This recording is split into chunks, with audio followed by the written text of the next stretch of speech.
As my colleague Darren Hughes has said, Labor is supporting the Governor-General Bill at the first reading.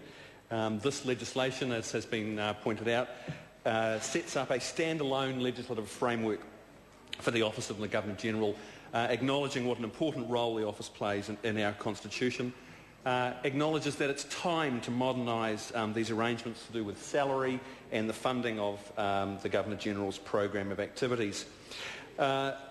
It's Labor's position, Mr Speaker, that it is no longer appropriate for the Governor-General to be exempt from paying tax.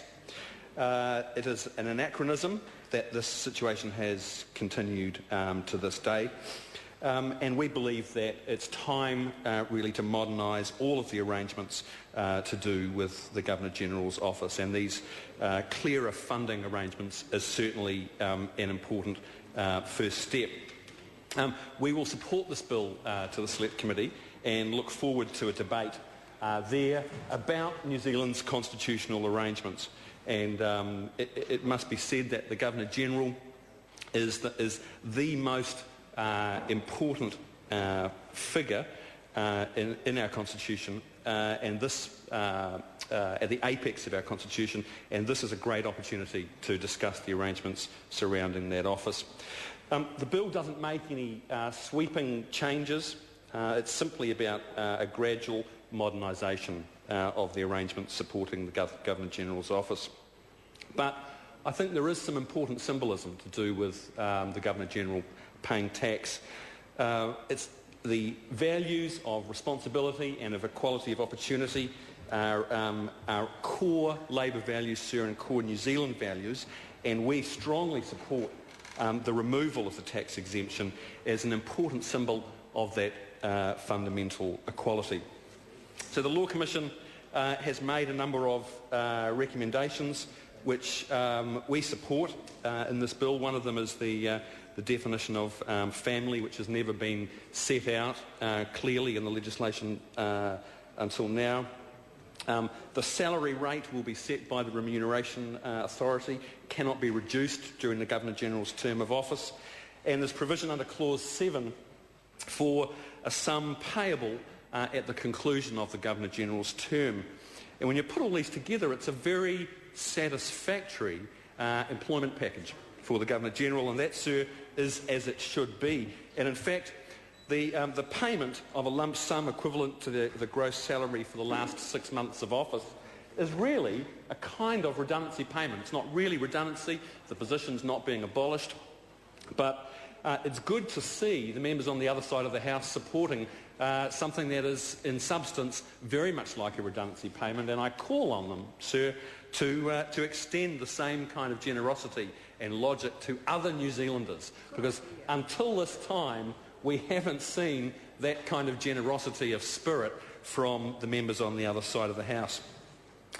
There's much in the current arrangements, sir, that are anachronistic and overdue for an overhaul. In the current legislation, the Governor-General is entitled to a trip by sailboat from Britain to New Zealand at the beginning of the Governor-General's term. Unbelievably, yes.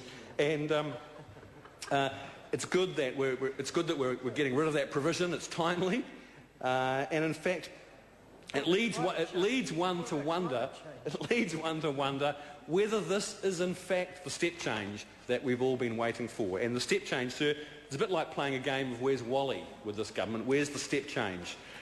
We wondered for about 2 minutes whether or not the cycleway, Prime Minister's cycleway, was going to be the step change. That's clearly not the case. We hoped that Jerry Brownlee might have was going to unleash a wave of economic development by mining our national parks, but that's clearly not the case. We thought that might be the case.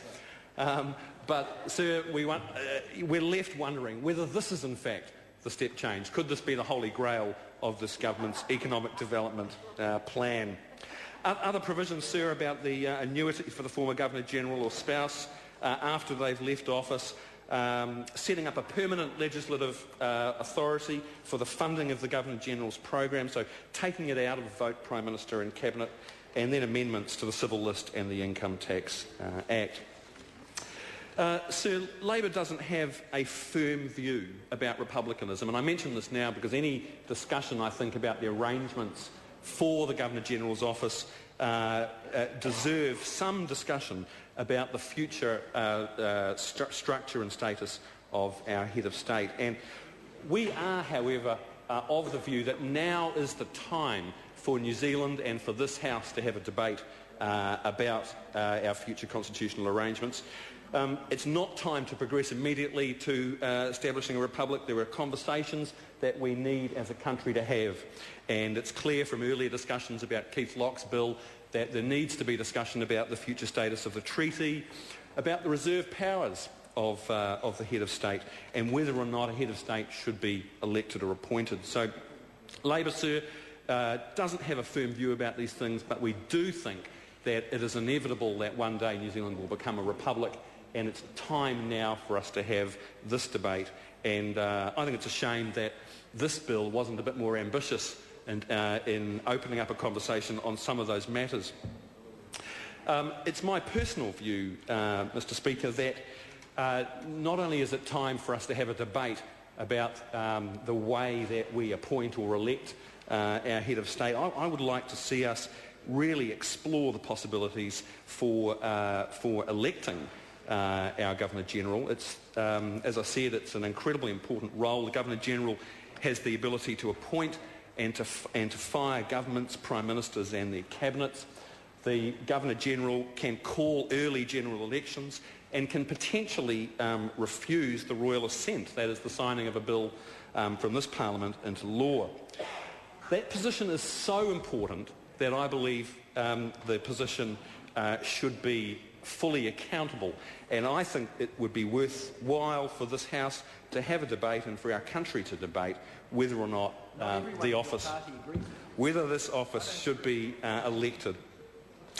It wouldn't be the same as becoming a republic, and in fact there are many other countries, including Ireland, who elect a Governor-General who has a similar package of powers to what our Governor-General currently has, and there are other members of the Commonwealth who elect their Governor-General. And the Honourable Member Peter Dunn, the Leader of United Future, he proposed he was preparing a private member's bill and was very disappointed, sir, that this national government chose not to support it. And I want to quote him. He said, "There's an inconsistency bordering on full-blown nanny-statism in the government's refusal to allow that debate to happen.